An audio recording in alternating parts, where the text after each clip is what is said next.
I'm a spirit, I guess, in this human form right now who is trying to do the work for humanity, for people. I'm a trauma specialist, and it's something that I'm very passionate about. And walking this path and healing my own life and my own experiences as well that caused a lot of consequences, which oftentimes we ignore as adults. I know that my pain is now able to be the channel for people to being able to relate to and to find that strength to move forward and to find the courage and find inspiration, and for them to reconnect with those parts of themselves that they've forgotten maybe or never been acquainted with, which is our spiritual self. Trauma is universal, but it's often misunderstood. What if we took off all these human construct lens that they put on us and start with a blank slate of unlimited potential? Welcome to Prodigal, the podcast, where we discuss inspiring stories of self-discovery and transformation. Join your host, Don Jackson, and his dynamic co-host, Big Sean, as they lead you through captivating conversations, all designed to ignite your spirit and broaden your horizons. Whether you're on a journey of personal growth or simply enjoy staying up to date on the latest in culture, you've made the right choice. Get ready to be inspired, entertained, and enlightened. This is Prodigal, the podcast.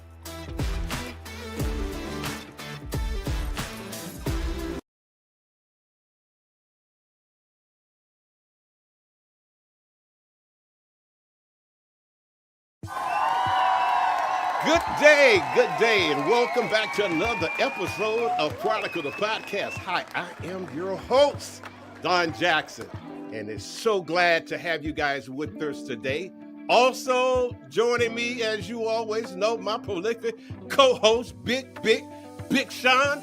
Sean, how you doing, my man? What's up? Boy, you added a little too many bigs in there. Now, I told you I was slim and slow. Hey, now, man, wait a minute. I'm working on this thing, I'm jogging around the block. I can only go by what I see. Yeah, okay, well, like I'm working on it.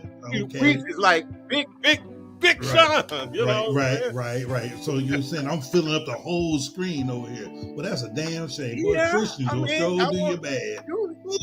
You got a monitor, you see it, don't you? Yeah, well, you got a monitor. Yeah, my monitor shows me. Look at my head. Yeah. Look at my head in the frame. Now look at your head. Yeah, but mine, you know what I'm saying? Hey. But these glasses, are magnifying glasses. You know what I'm saying? I got these Mr. Magoo's on. Yeah. Man, I'm glad to see you this morning and that you're having a wonderful morning. Yes, sir. Of course, we have a very special guest. Yes, we do. This morning, Alisa is joining us. She's a mental health counselor, amongst many other things and facets and so forth. She's just a ball full of energy and healing. How about that? Yeah, I'm looking forward to this because I'm gonna get some counseling in today. I'm sure she will dial in on both of us. Well, I'm letting you know now. I'm needing some help, and I'm sure she would dial in on both of us and have a prescription ready for us after the show. Okay. Well, yeah. I'm just letting you know my Medicare ran out, so it got to be free, Doc. Well, ladies and gentlemen, please welcome to the Prodigal platform, Miss Alisa Gracheva. Yay! All righty. Thank you. What's up, lady? Thank you, gentlemen. Thank you so much. It's an honor to be here. And today, everything is pro bono. So whatever you may need, I'm here to assist, whether it's for you or for the listeners. So I'm very excited to share this space. So thank you so much for having me over. Okay, well, if we don't use it, we we put it in the bank. We put it on the book. So we don't use it, we just put it on the book. So, total recall. Okay, yeah. It's going to deposit that. We might not need it today, but later, we know it's there in the books. Yeah, okay. Not responsible for that. You're doing great this morning, huh? Oh, You're yes. looking great.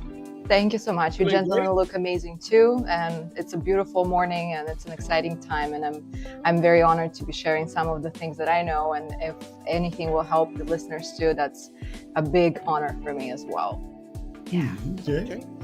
Well, before we jump right into what is trauma that you specialize in and treat, before your bio, who are you? I'm a spirit, I guess, in this human form right now who is trying to do the work for humanity, for people. I'm a trauma specialist, and it's something that I'm very passionate about. And walking this path and healing my own life and my own experiences as well that caused a lot of consequences, which oftentimes we ignore as adults.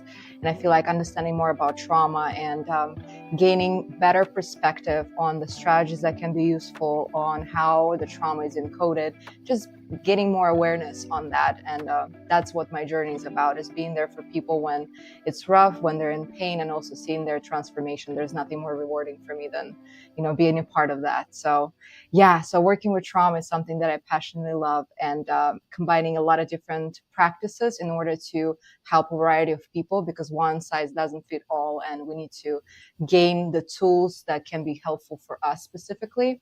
And so that's why I provide a comprehensive kind of way for people to gain those tools so that they can use it. Okay. So when you speak of these traumas and all, did you have some trauma take place in your life that you felt like you needed to fix? And then once you got the formula, you wanted to pass it on? Yeah, absolutely. That was actually my life's journey. I feel like dealing with pain and learning what it is and how to navigate that was a big part of why I'm here right now and sharing this story. I moved to the United States when I was a child. Again, I was born in Soviet Union. It was a very rough kind of upbringing, and it was thankfully I didn't grow up feeling poor, but we were technically poor. So, and transgenerational trauma, which is now we're more aware of it as well. And my grandparents went through the Second World War, so it was a lot of things that shaped me as a kid as well. And so, transitioning by myself at the age of 18 to another continent, right now I feel like I probably didn't have a lot of brains back in the day, but at the same time, right now, I feel like that's a part of the journey as well. So, and that kind of rough experience led me to other things when you're, trying to navigate a new country from very different perspective and upbringing, led me to experience domestic violence and sexual abuse, and leading me to substance use as well as a coping skill. And I feel like a lot of us can relate to that aspect when we turn to the wrong strategies in order to navigate what we've been dealt with. And so working all of this and taking myself through a spiritual journey as well as mental journey, and then gaining education and finding that purpose in life, that I know that my pain is now able to be the channel for people to be able to relate to, and to find that strength to move forward, and to find the courage and find inspiration, and for them to reconnect with those parts of themselves that they've forgotten maybe, or never been, acquainted with, which is our spiritual self, I feel like, which is a big part of understanding trauma and personal transformation, which again doesn't have to be kind of related to religion, but a very empowering practice, because we gain that bigger perspective on things. So a lot of personal experiences leading to this type of work. You just said a whole mouthful. Yes.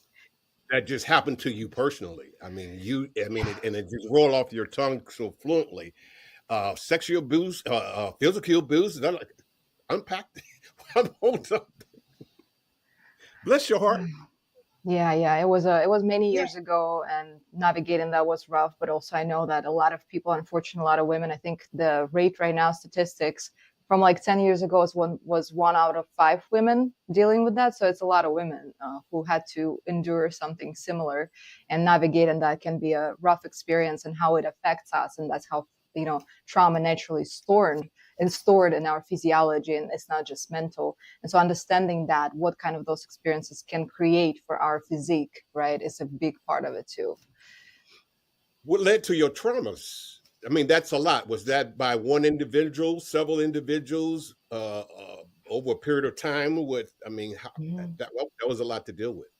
Yeah, no, it was one experience. It was very first relationship. Again, I was a late bloomer, so for me that was around 20. That was my first kind of partnership, romantic involvement, and I didn't know any better. And I feel like a lot of us just don't know, if we didn't endure that as children, then when we get to it when we're young adults, it's very disorienting place, because you feel like maybe that's something that everybody goes through. Maybe we should be okay with that. Since you're in a relationship with that person, maybe that's normal. And so I didn't even know I was abused until after the fact, when I started to open up to people and talk about it. And Wow. that became that, I became more aware of it. And I feel like that's a big part of gaining that healing, is first understanding what happened and how it affected you. So So that We brings get up to the it question. when we're young go adults. ahead, Don. It's very Okay. disorienting. That brings up the question. So most people don't know they've been traumatized. Unpack that a little bit.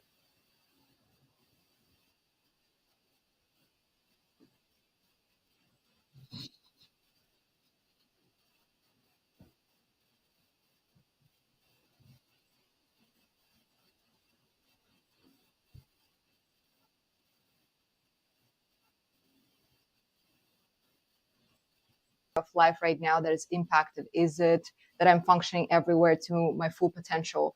Or there's something that is just hard to break, because trauma can affect us in many different ways. It doesn't mean that if I'm functioning and I do it perfectly, it doesn't mean I don't have traumas. Maybe there are certain areas of life that can be getting better or that are impacted, but I have no awareness of that. For instance, we can be great employees, we can have businesses, we can be, great as far as our home environment, but we're not able to gain other connections with people. Maybe there's something that's we're missing, and we get too stuck to one person per se, right? Maybe it's codependency, maybe it's something impeding my personal progress, maybe some habits that I'm not able to break. All of these factors can also imply that there is some underlying trauma, because trauma, it's stored in two different ways. Not everything that we experience is just mental. When we get scared, when something is affecting us, even when we get happy, we experience that physiologically, right? If I always give this example of watching a scary movie, if we get scared, it's not just mental, oh, I'm afraid. I have heart palpitation, I experience that in my physiology. The same happens with trauma. And underneath that physiological response, there's a negative belief about ourselves. But we have no awareness of that, because this top brain, we're going to call it simplistically top brain, and bottom brain, they don't have connection. And so that physiology that happens when we experience traumatic event kind of leads us to encode underneath all that sensations and emotions, negative belief. For instance, I am not good enough, I'm alone, I'm abandoned, I'm unsafe. And then from this point on, that may continue to interfere with our life. I mean, I can function great, but if I feel like I'm unsafe and nobody can be trusted, then I have this lens that's muddy and I'm looking at the world with that. So how likely am I to connect with certain people if I don't trust people or I feel unsafe? It's going to impede my progress in connecting and making those meaningful relationships with others. So we have to understand again in what way our life right now is impacted, and be brutally honest with ourselves. Well, rather than justifying, because we're masters of justifying our behaviors. But if we honestly look at that, is that behavior is good for me? Is this habit is serving me? Is it healing me or killing me? Right? So if we look at it from that perspective, we can gain understanding, you know what, I want to change something. And then we start digging deeper to understand what kind of things we need to change, how certain experience could have impacted us. And it's a journey, it's a process. It's not something that we can just overnight understand and become aware of and find a way to solve it. It's a step after step, and it's hard work. It's funny that you should mention it like that. But trauma is universal, but it's often misunderstood. So I have a question. How are some of the ways, the less obvious ways, that trauma will show up in an individual, and actually they not even know that they are going through trauma or they've been traumatized? Mm-hmm. Well, pay attention to emotions. If I feel often worried about things, even though it's not something that I'm afraid of, that something big can happen. Maybe I feel depressed a lot. Maybe I find myself isolating, but I can also, again, I can justify it. I say, you know what, I don't have the energy. Maybe not having an energy can be also a consequence of that, because naturally trauma can lead to anxiety, depression, to substance use as well. So we have to check for all of the habits that we have and see if we find fulfillment in life too. Because a lot of times also trauma leads to disassociation from ourselves. And so it's very hard. If we're disassociated, we're not able to know that because we're out there. We're not even present in our body. So I feel like understanding if I'm living my life to the fullest, or there's something that I would like to have better. If there's something that the quality of life that maybe I deserve better, but I don't have that. I feel like understanding your emotions first, because emotions will tell us a lot about where we are right now and what's the state of our being. So I feel like just checking with yourself and seeing about your needs and your emotional state first to see if there can be something underlying. I have another question to that. So, trauma and or shall we just say depression? There is no age limit on depression, is there? No, absolutely not. So, for our younger audience, how do you reach them to let them know that whatever it is they're going through, it's okay and it's kind of normal to get them out of the depressed state? How do you address that? How would you address that? Adolescence depression. Ah, um, Adolescence is a whole another field that, again, I try to deal with people 18 plus, and I give a lot of credit to those who deal with that population, with all the respect. But I feel like just there can be a lot of factors for adolescents. I feel like to be going through a lot of struggles, and that can also be and depression based on some traumatic experiences. A lot of times what I've seen, and people who are older but working with trauma from when they're kids, that are around when they're teens or adolescents, right, or getting a little bit closer to 20s but not there yet, they experience certain health conditions that can also kind of show them that there is something underneath that. Right. And depression, I feel like being open to people, but again, having that support is very important for adolescents to understand, again, where they stand and what's happening. So I feel like number one is seeking support, because oftentimes we may feel misunderstood and isolated. And so navigating that from the space of it's safe to open up, but you also, if you open up and that's not taken seriously, you got to find a new support system. Because again, a lot of times people can be disregarded. And I feel like for adolescents too, when they come for help, not every parent will be available in the capacity they have to at that time, especially if the kid is struggling with something.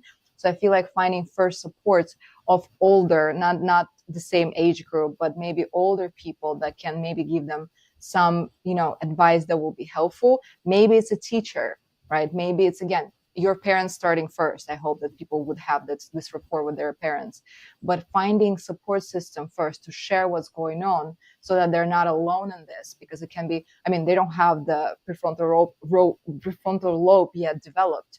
And so it's hard to make decisions or even assess yourself if you're struggling with something and make proper judgment on what's going on with me right now. So I feel like seeking support is number one step, but support from the right people and not closing off if the first person they came to is not available for them in the capacity they need. For as a parent, how do parents recognize that their child is struggling with something? Because, in most cases, kids don't open up to the parent or the guardian to say, hey, you know what, I'm struggling over here. I'm depressed. Somebody is picking on me at school. They calling me fat, ugly, or whatever. And kids don't know how to actually communicate that with with their parent, without, the parent getting upset and wanting to go up to the school and, start, trouble issues or whatever. But how does a parent recognize the fact that their child is struggling with something? Yeah, I feel like first creating a space for that. Number one, I think everybody, even if we may feel like, and there can be things that maybe not, we're going to call it not as serious as what it appears per se. But even then, I feel like exploring what's going on with the child is important. Just giving them that stage and say, okay, well, what's happening? Tell me, like, it's okay. Whatever you feel, it's okay. Because I feel like there's a book that's called The Myth of Normal by Dr. Gabor Mate. And he talks about providing that space and normalizing a lot of different emotions that kids have. Because sometimes if we're paying attention to adolescents, they can have a lot of tantrums, right? Or certain outbursts. It's never out of nowhere. Yes, of course, hormones can play a part, but I feel like still giving that space and say, okay, what's going on? Tell me. Just tell me everything how it is. And just listening. I feel like we don't listen enough, especially as adults. We usually feel like what we know is what we know. And that's the truth, the ultimate truth. But if we just create that space to listen. Get out of your way. Absolutely. And maybe see okay, what do you feel like you would like to get out of it? What do you feel like you would like as the outcome for yourself? I feel like getting more curious about that would create that space that kids will be more open to share what's happening, and maybe even discover that there's some major events that are happening in kids' lives that we're not even aware of. But I feel like giving that safe space, and even if you have an idea why it's happening, suspend it. Allow the kid to share with you whatever is going on, and then you can make a proper judgment. Even if you feel like maybe taking them to therapy, even though as an adult you may feel that this is nothing, can be a good idea to start. Why not? Let the kid to talk to someone who may understand them too. If you feel Wow, like that's big. this is A neutral person. Yeah, that's big. We just had a baby here, 12 years old. I mean, not to get political and all, but had a baby 12 years old. Her classmates went about bullying her, telling her, oh, don't worry about it. When you go home today, your parents are not going to be home. They're going to be deported. And you're going to be all alone. You're going to be by yourself. And for whatever reason, the baby went home and her parents were not there. And the first thing she thought was they were deported. And so she killed herself. Oh, that's and that awful. happened right here in Dallas, Texas. And it just, oh shit! That just ran me hot for real. The baby killed herself because her parents were not home when she got there. Oh, that's awful. Yeah. Yeah. Yeah. You're talking about trauma for your ass. There you go.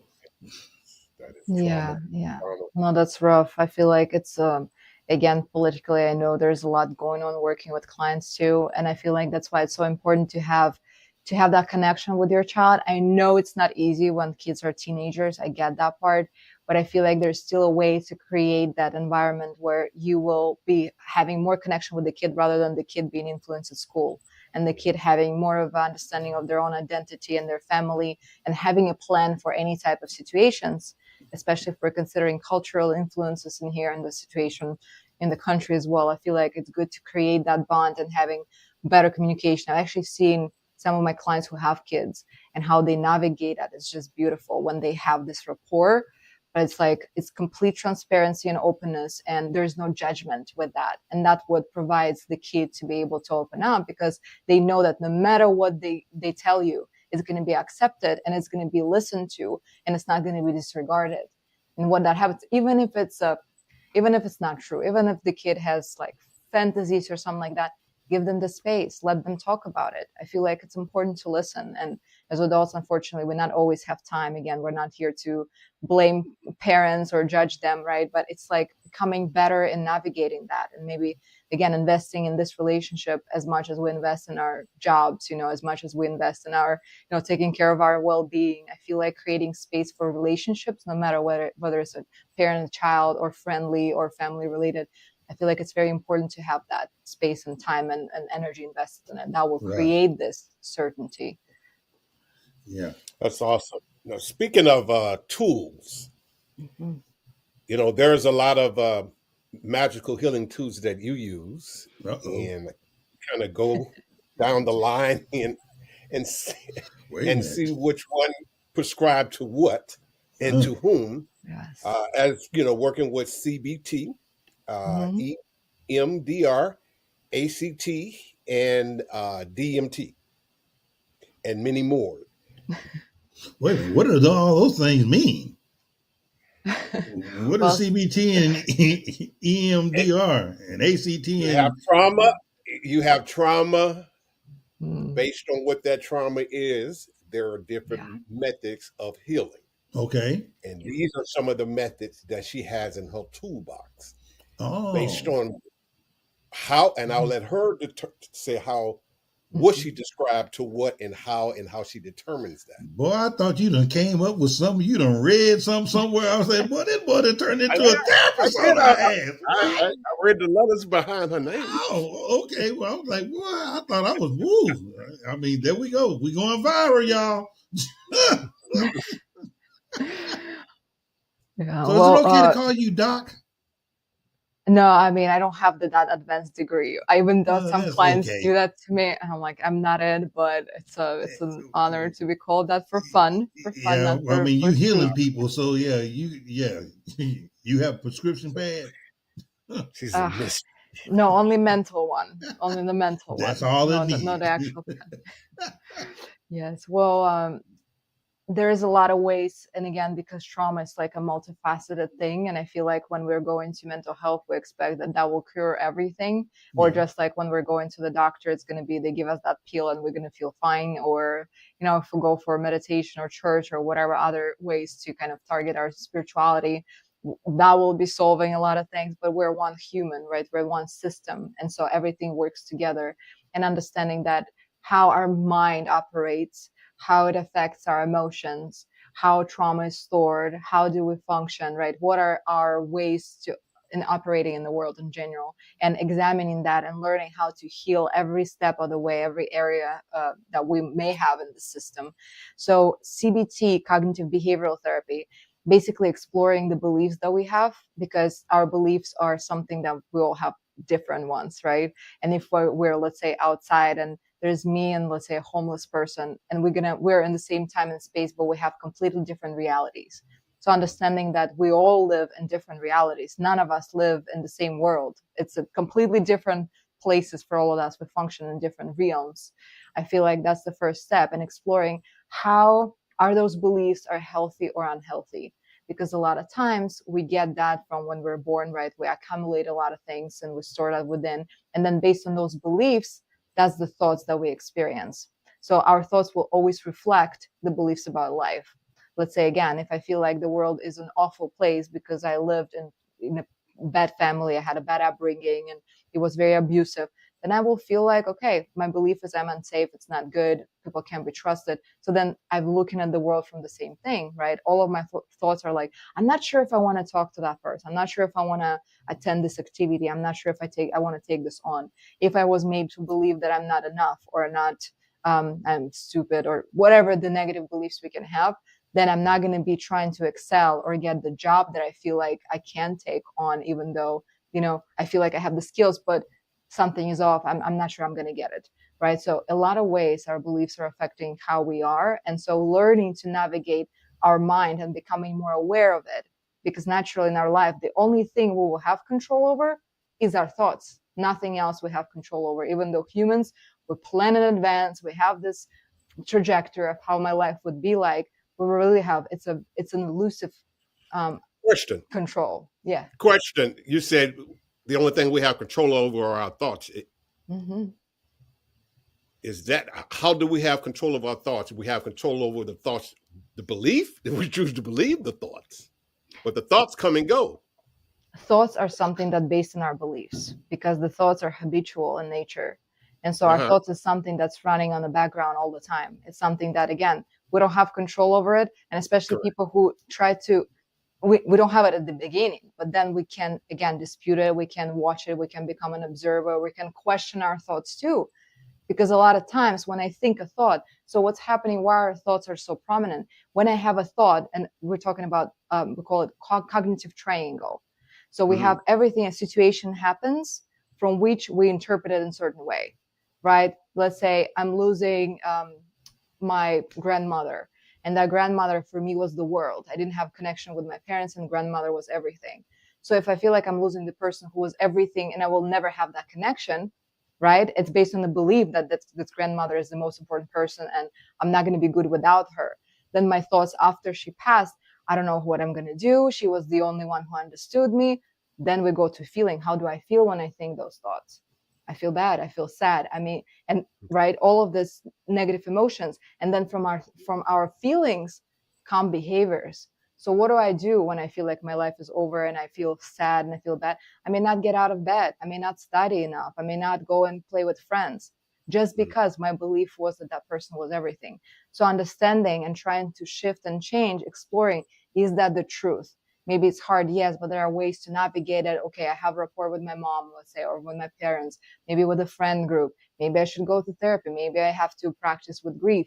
But again, in general, we become more aware of the habitual thought patterns. And then we'll learn to replace that And that's how emotions become that guide for us. Because if I notice, oh my God, I'm awful, like this day sucks. Okay, what am I thinking about? Well, I remember my grandmother again. I'm thinking how it was great with her, and now she's not here. I'm like, okay, stop. What can I think about instead? And then I'm choosing what I want to think about. Is it easy? No. That's why I have a job, because people are not able to master themselves. And I feel like understanding and learning about how you function and learning about your ways and those habitual things that are running the program in our head that kind of afterwards lead us to certain emotions and behaviors. That's what cognitive behavioral therapy allows us to do. It's exploring our thoughts, and then through those thoughts, we see what was the belief underneath, because it's very hard to get to that belief initially, but observing and understanding better, what am I thinking about, and tracking those thoughts, becoming more aware of that. That's the first step. And then we're going into, okay, what can I think instead? And it cannot be something that, something that doesn't feel true, because our physiology will know. But healing starts, okay, I'm open to learning about new relationships in my life, rather than saying, well, I have incredible relationships with everybody else. It's not going to be true, right? To the child, let's say, when she thinks that, or a woman who thinks that. But then saying, you know what, I'm open to seeing other relationships. I'm open, or I'm working on building new friendships that will be fulfilling too. And I begin to change that belief that's limiting me. And I start to give myself a little bit of freedom to see other perspective. Because I feel like one of the things that led me actually to a lot of realization was when once I asked myself, okay, what if everything I believe in is not true? And then suddenly I have a field of opportunities and things to think about that's not what I thought was true. And then I can explore and see whether this is something that can help me feel better or not. Because again, there's so many realities, so many opinions.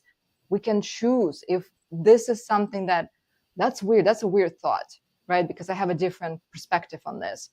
But again, that thought is as valid for them as my reality is for me. So what if there is some truth in it? And if I begin to question that, I begin to open myself up. And again, it requires open mind and heart. And I know a lot of people say, well, I have an open mind. Not true. No. A lot of people don't have an open mind because we like to be stuck with our ideas about the world. And plus, most importantly, we believe what we think about and what we feel. So let's say if I feel, and you can probably relate, if I feel shitty, if I feel bad today, life is shit. If I feel great today, life is beautiful.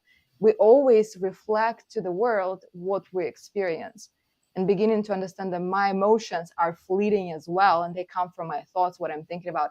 I begin to find those steps forward in order to change what I think about, to give myself that fresh start, to give myself a new perspective, to start changing little by little the beliefs that I have about life too.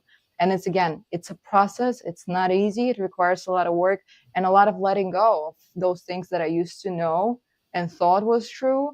A lot of habits that I have, what things that I listen to, things that I watch, because information in, information out, garbage in, garbage out. What I feed myself daily afterwards reflect on how I view the world as well.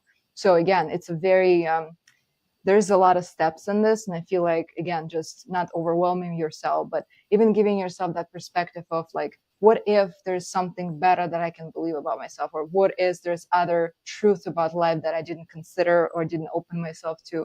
And that becomes that a very gentle, it's not a push, it's a gentle nudge, so to say. What if we took off all these human construct lens that they put on us and start with a blank slate Yeah. of unlimited potential? Mm-hmm. Yes. Yeah. That'd be dangerous. That is dangerous. Why do you say that? What do you believe in that it can be dangerous, a blank slate? What's your belief? Because with a blank slate, at this age, if I had a blank slate, oh boy, I don't know how many things I would go about doing differently. I think whatever I did, I would probably be more strategic in it, because whatever caused me to get caught up, I'm going to try to avoid that.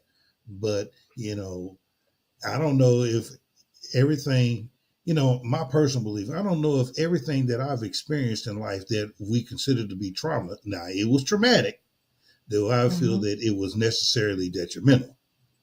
I believe that through my trauma, I've grown a lot, and I got to experience a lot of things that helped shape me into the character that I am today. Because through my trauma, personally, through my trauma, shit, if I wouldn't have survived it, shit, it's death. And here I go.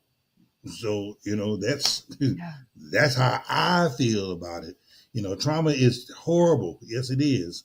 But if we live in this trauma, and let that trauma to continue to consume you, shit, I mean, you'll always be walking around depressed and or lost and Yeah, wanting to blame everybody else for your misfortune and your absolutely. circumstances. Period. Absolutely. Well, you're on it. And the thing is, this is where we want to get people to, is to Mm, look back and say that this in that trauma there was a gift for me, that I became who I was meant to be. yes, And ma'am. that's that spiritual perspective that I'm talking about when, again, considering Right. kind of trauma. Viktor Frankl, the book Men's Search for Meaning, wonderful tool for everybody. It's the man who went through Holocaust and he survived, and he created this masterpiece for people to learn from and find meaning in their experience. I mean, if he was able to find meaning after Holocaust and throughout it and having this idea brewing, I mean, we can do it too. And that's Yeah. the end result. And blank slate, I don't think we're meaning like completely wiped out all of our history. Trauma will always be a part of our history, but it doesn't Mm-hmm. have to be a part of our story. When it's Right. still a part of Okay. our story, there we get stuck. And I feel like the healing process, it's not about that doesn't exist anymore, I'm good. No, it's the opposite. That trauma adds a shape to it. It adds to a beautiful gift to our person now, to our identity now. Because now we create this channel through that pain that we've had, and we're able to contribute to the world with something that we transform with it and through it. And so that becomes that, again, I love trauma. And it Mm. sounds weird sometimes Right, when right, I say it, people are like, what do you understandable. mean? We get it. We get it. But we look back and we didn't say, oh my God, I was so happy. That was a great time. I grew so much. I evolved so much. We never say that. But when we look back and say, oh my God, that was a horror of my life. That was a deep hole. I went through hell. I've changed so much, and I've become so much better and so much stronger. Only through those moments we can grow. And that's why I love working with trauma, because people can get such an insight and such a liberation and such growth and evolution through it. And that's why I love to be a part of it. I don't consider myself to be a healer per se. When people say that, naturally, probably that's what it is. But I just love that transformation happens in my presence, because people can take what I'm giving them and they can either run with it or they can disregard it. And that's going to Yeah. be on them. Their success or their failure, so to say, or their stagnation, it's Right. not my fault, right? But I'm just so honored to be a part and be in a space where that transformation takes place with that human, and just being in that presence is an empowering experience for me, and seeing what people with struggling souls can do for themselves after experiencing something so tremendously painful. Probably in your case, right? You took it, you integrated, you processed it, you worked through it. Was it easy? I'm sure it was not. No, not at all. No, Everything it's a was, process yeah, there was a every day. transformation in there, you know. Yeah, transformation it's a continuous journey. And I ditto to what Sean said, as well as yourself. Um, Trauma, it takes impending to change, because impermanence is forever. So there's going to be some There's gonna trauma be some, yeah, there's gonna be some good days and be some bad to make days. you think different, to like, no, this is not right. There's no, this is, and until you finally get fed up, and then you start to seek. And then once you seek, segue over to the spiritual side, we only suffer because we think we are separate self. Mm-hmm. And one of the victories that I got 1,051 of them, but I'm gonna tell you one victory out of one person's trauma. This podcast itself, this whole the movement behind this was birthed out of some trauma. Yeah, I'm not surprised. Yeah, there was some major trauma going on, and it could have been life and or death. Well, when someone chose the one to live, then, found purpose and figured out what they want to live for. And then just brought me along for the journey. That's what that is. That's how that looks. Yeah. So what did you go ahead. Sorry, what did you actively do to work on that? What was your tools that you've utilized? The tools that I use, well, speaking of my trauma, I'm kind of like Sean. I don't really call my life trauma. I grew up very strict, a PK's kid. And I always had a different outlook than they did growing up. And it was, and as we lived life, I just thought on my own. I always sense other things. I hear what you're telling me. I'm trying to apply the prescription that you're giving me, this religious prescription, but I'm not getting those same results. So I can't be in continent dissonance with you guys when we're not getting the results, but yet you guys are still doing the same thing and the same thing. And then anytime there is no accountability, it's always you pull the religious card, the righteous, I'm saved card, or I'm the pastor, or I'm this as your trump card. But there's never really no accountability. You never go get counseling. You mean you've been saved all your life and you're a super Negro. You're super spiritual. Yeah. And it's just prevalent for people that are born in the church. Yeah. They never think they're supposed to have any problem. But then it's almost like you can never test that. Well, yes, you can after a season. Oh, yes, it's time to put the grade card out. Let's see. And that's kind of what happened to me generally. And then once I started deconstructing from Christianity, and then I had a heart attack. And I had a near-death experience. And then when I seen the doctors working on me and so forth and so on, and coming out of that, it's like, I got to go do some more scholarship. I got to see what this is. And then in my searching and through introspection and really not say sitting under a lot of people, but just really getting to myself and exploring outside of that which I was normally taught, then things start to make sense. It started to like, well, I'm only suffer because I'm Don. I'm not, Don is a human construct. We're all spirit. Everything is connected. There's only one thing happening. It's consciousness enfolding up on himself. And like you say, mental, DID, disassociation. When I tell people that's how God is, this how we're one source. It's like God playing chess on different timelines because it's only one source. Yes. So God has mental disorder. God has a mental disorder in the sense that this is how he does. This is how it does what it does. Yeah. And so if you can unpack that, since you're a mental health therapist, the disassociation part. Yeah, well, I feel like DID that you spoke about, this dissociative identity disorder, it's very rare case where it's actually different entities living in you, but it's different, more like different parts of ourselves that are at play. And this association, I love how you said that. It's a very cool idea to me. You got this DID because that sounds so true. Actually, that makes a lot of sense. But for trauma, again, sometimes we get that part of ourselves that's been activated because it needs to protect us, right? So let's say if it's a child, sometimes in adults there's like a 5-year-old child, or there's a teenager, or there is a different part of ourselves like feminine and masculine. There's usually something associated with that, and that's how we get the separation. It's more of a preservation component and defense mechanism that appears, and we have protectors, we have exiles, we have different parts.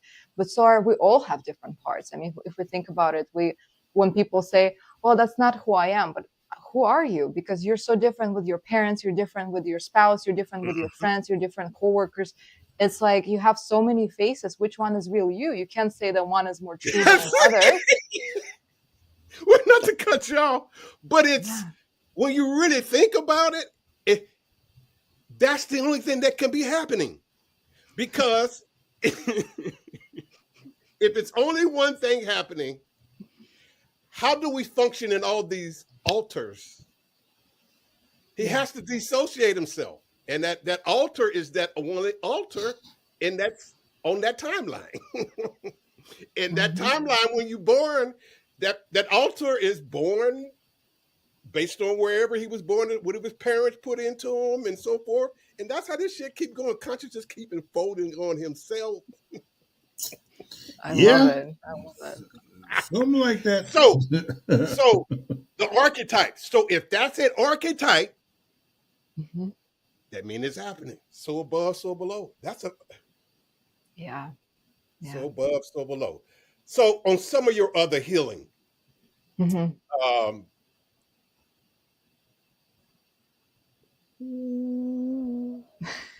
Lord, not the cup. oh no, she got she got that real shit. Sound healing, cup. yes. Sound healing, beautiful. One of the most amazing things I feel like on this alternative medicine list that I can think of. And I actually served people in detoxes and rehabs, right? I've worked as a sound healer in a rehab center, and people were getting results that are much better from this relatively normal folks that we call in a community, right? I love doing sound healing in general. I get benefits from that. Everybody do. So everything in our body vibrates. Every single cell has a vibration. We know it, right? That consciousness at play. And when something is off, when we're anxious, maybe we have a physical injury, when something is not okay, our overall vibration becomes incoherent. So we have this dysfunction in an energetic field, and that's actually observable and noticeable by others too, because naturally we are telepathic beings. We have, even though some people don't have desire to access that, I would say they have the access, but they're not really in tune with that.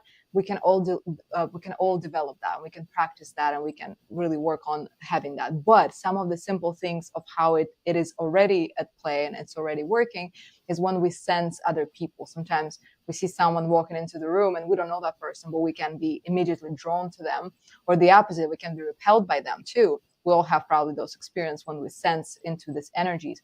That's exactly, your energy is reading someone else's energy and making a judgment whether it's safe, it's not safe, maybe I shouldn't come. And a lot of times we ignore that too.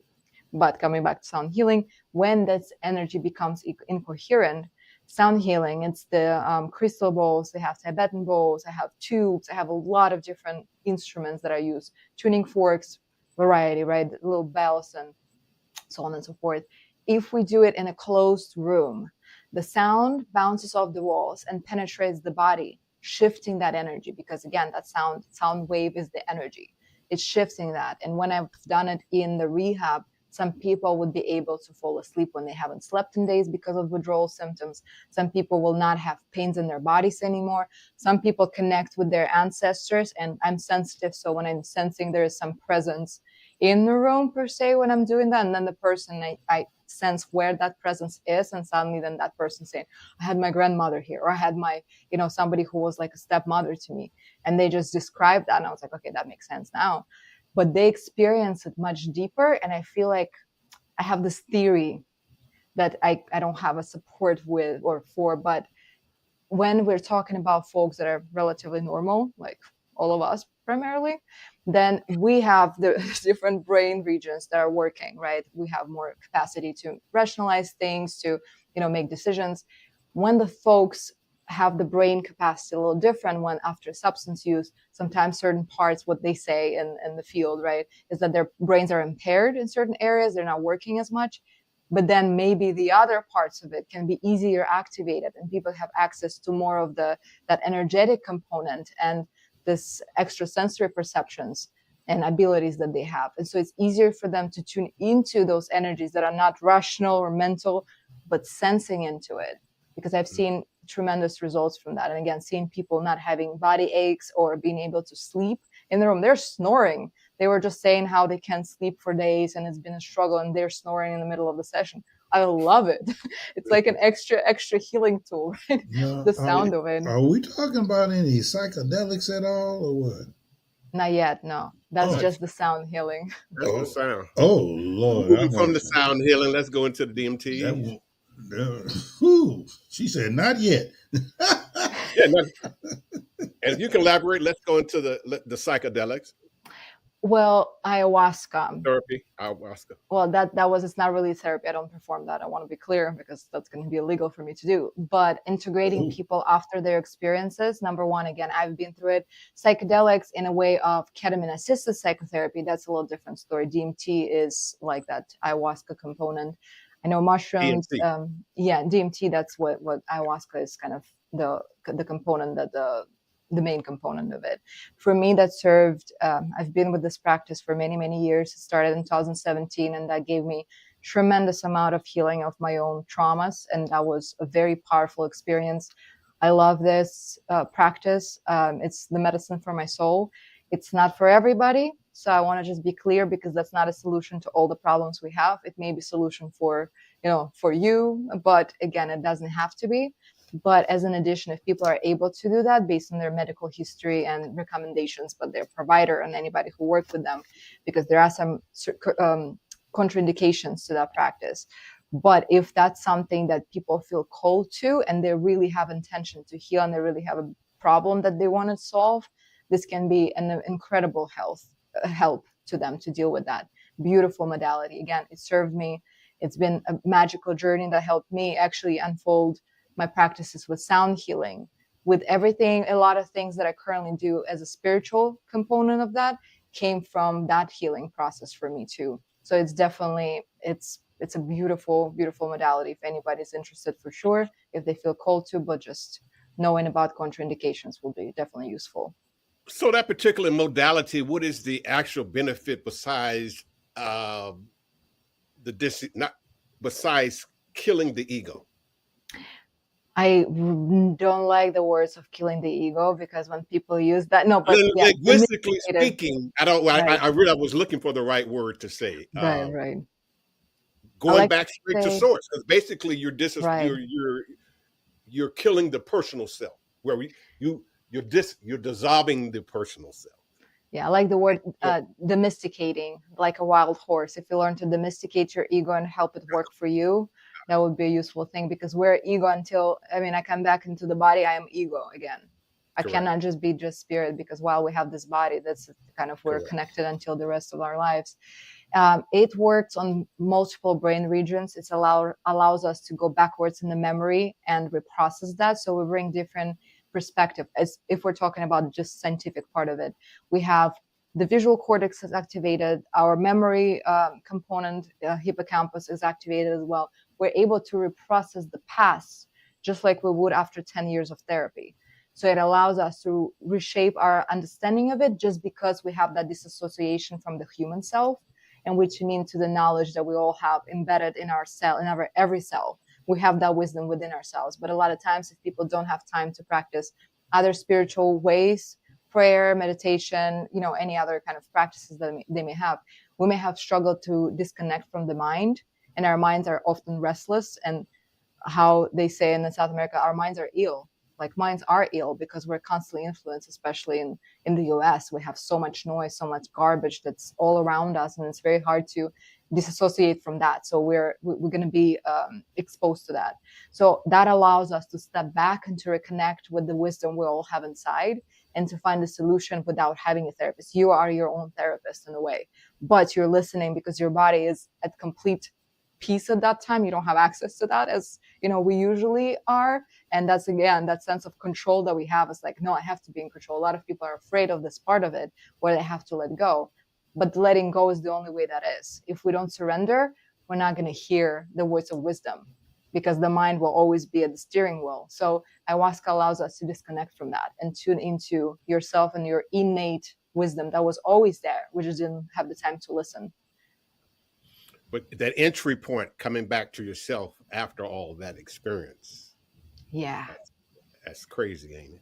Yeah, coming back, and integration is the most important part. Ceremony is fun, or not so much fun. It can be terribly beautiful. I've had rough experiences, but how you integrate that, what happened for me, and I will just tell my personal experience. It's giving you those tools to use. It's giving you the understanding of what's going on. It's giving you the tool of what I can do about it. but then the free will kicks in when we're humans, right? So I can either take it and I use it for myself the next time when I have the triggering situation, because guess what? After the ceremony, I can be uplifted. Everything is great. I see unicorns and rainbows. Life is beautiful. I got it. I'm healing, right? With And then, Andromeda. yeah. Don't. Yeah, and then you go back and there's that spouse that's pressing your nerves. There's that person that's cutting you on the street. There's that boss that's so rude and disrespectful. And you have the choice. Then you begin to see this choice much clearer. You're like, okay, I see this now. I have 2 ways to go. Which one do I pick? And that's how the free will begins to play. Because I can go backwards to my old kind of experiences, my old patterns, or I have to practice a little more. But it's going to be easier to break that pattern now if I want to.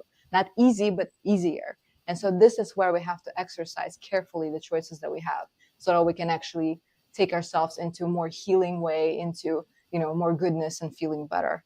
Mm-hmm. Like you said, that's not for everyone. If you've already been there, I think I've already been the source where I don't even have to take that Absolutely that journey. But I do notice most philosophy of minds, most of them take that journey. And then again, like yourself, I think it's important, because how can you talk about something that you haven't experienced? Yeah. Or how can you offer treatment or help in something that you haven't actually experienced yourself? And one of my mentors, Bernardo Kastrup, he's a philosopher of mind in more of an idealism. I don't know if you're familiar with him. Have you heard of him? Bernardo Kastrup? No. You might look him up, Dr. Bernardo Kastrup. Yeah.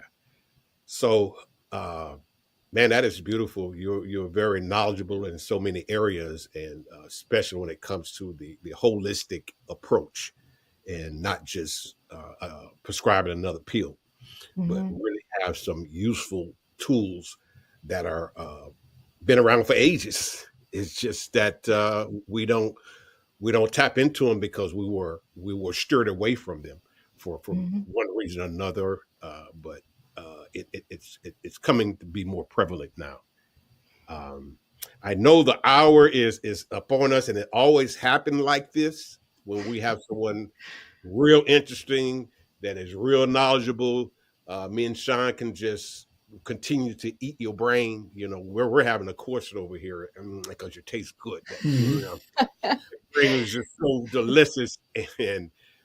But go ahead, Sean. I see you. Yeah, one question before we let her loose.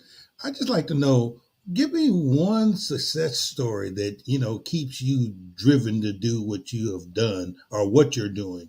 How have you helped one individual that stood out or stands out to you? Oh, that's a good question. I think there is a lot of people that gave me faith or strengthened my faith that I'm on the right track. I don't think we always see the result of our work, because sometimes, again, it's something that's obvious and we get to experience that in our presence.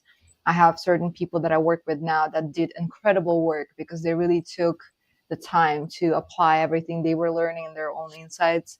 So I can't pinpoint one specific one, but again, certain people change in ways that I have certain clients at the age of 60. I had someone 73 years old, and seeing what they were able to accomplish, even though it may not be a complete transformation or rebirth at that time, but it's something that completely shifts them into another way of living, another way of feeling, another way of thinking, and seeing how they begin to be more aligned with their spirituality. If I'm able to help people reconnect with their spiritual self, for me, that's the victory, because then the spiritual self will guide the way.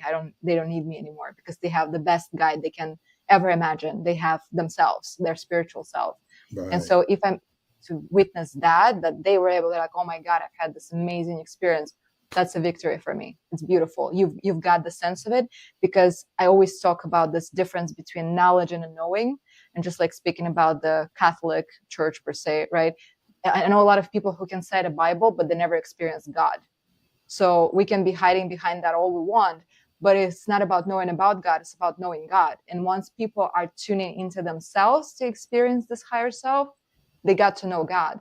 There's nothing that they have to prove. I'm getting goosebumps talking about it. There's nothing that they have to prove. There is nothing that I have to explain. I don't have to sit there. If somebody's telling me your experience is bullshit, I say, That's okay, right. yeah, whatever you think for yourself. Can't nobody. There you go, baby. You can't undo it. You can't. There You you can't go. put the genie back in the bottle. You. Once Hey, you see it, you can't you put can't the genie unsee back it. in the You bottle. can't unsee You can't it. unsee it. Yeah. You can't unsee it. So, like you said, them goosebumps comes, and you like, okay.